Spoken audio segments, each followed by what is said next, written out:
नमस्कार, आप देख रहे हैं जेके फैक्ट और मैं हूं आपके साथ वीरेंद्र शर्मा। केंद्र सरकार ने महिला कर्मचारियों के लिए बड़ी राहत का ऐलान किया है। Department of personal and training ने आदेश जारी किया है कि मृत शिशु पैदा होने या जन्म के तुरंत बाद नवजात शिशु की मौत होने पर मां को सदमे से उभरने के लिए 60 दिनों की स्पेशल छुट्टी दी जाएगी। केंद्र सरकार की सभी महिला कर्मचारियों को डिलीवरी के तुरंत बाद नवजात शिशु की मृत्यु होने की स्थिति में 60 दिनों का विशेष मातृत्व अवकाश दिया जाएगा। इससे पहले ऐसा नहीं था, केवल जीवित बच्चे के लिए ही मां को 6 महीने का अवकाश यानी मैटरनिटी लीव जो है वो दी जाती थी। लेकिन सरकार द्वारा ये एक बहुत ही अहम फैसला लिया गया है। विभाग द्वारा जारी आदेश में कहा गया है कि मृत शिशु पैदा होने या जन्म के तुरंत बाद नवजात शिशु की मौत से मां को पहुंचने वाली भावनात्मक चोट को ध्यान में रखते हुए ये फैसला लिया गया है, क्योंकि ऐसी घटनाओं का मां के जीवन पर बहुत ही गहरा प्रभाव पड़ता है। विभाग के अनुसार ये फैसला मृत शिशु पैदा होने या जन्म के तुरंत बाद उसकी मौत होने पर अवकाश के संबंध में स्पष्टीकरण का अनुरोध करने वाले कई आवेदन उसे मिले, जिसके बाद स्वास्थ्य और परिवार कल्याण मंत्रालय के साथ इस मुद्दे पर विचार विमर्श किया गया।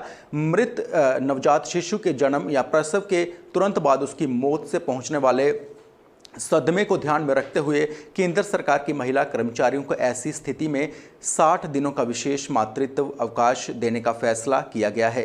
अब मैं आपको बता दूं कि इसके लिए सरकार ने क्या क्या शर्तें रखी हैं। डीओपीटी ने अपने आदेश में कहा है कि अगर केंद्र सरकार की महिला कर्मचारी पहले ही मातृत्व यानी स्पेशल मैटरनिटी लीव ले चुकी हैं और मृत शिशु पैदा होने या शिशु की मृत्यु होने तक उसका अवकाश जारी है, तो ऐसी स्थिति में तारीख तक, जन्म होने की तारीख तक कर्मचारी द्वारा लिए गए अवकाश को उसके पास मौजूद अन्य किसी अवकाश में उसे तब्दील कर दिया जाएगा। यानी जो छुट्टी है उसे किसी और उसकी जो छुट्टी बनती होगी उसमें तब्दील कर दिया जाएगा, लेकिन उसको 60 दिनों का जो छुट्टी है वो मिलेगी ही मिलेगी, जिसमें किसी प्रकार के मेडिकल प्रमाण पत्र की भी आवश्यकता नहीं होगी। आदेश के अनुसार कर्मचारी को मृत बच्चे के जन्म या बच्चे की मृत्यु होने पर उस दिन तक इमीडिएटली 60 दिनों का स्पेशल मैटरनिटी लीव दिया जाएगा। 28 हफ्ते यानी 7 महीने की प्रेगनेंसी के बाद जीवित बच्चे का जन्म नहीं होना भी इस आदेश के अंतर्गत ही आएगा। आदेश के अनुसार अगर केंद्र सरकार की महिला कर्मचारी ने मैटरनिटी अवकाश नहीं लिया है तो मृत शिशु के जन्म या शिशु की मृत्यु होने की तारीख से उसे 60 दिनों का विशेष मातृत्व अवकाश दिया जा सकता है।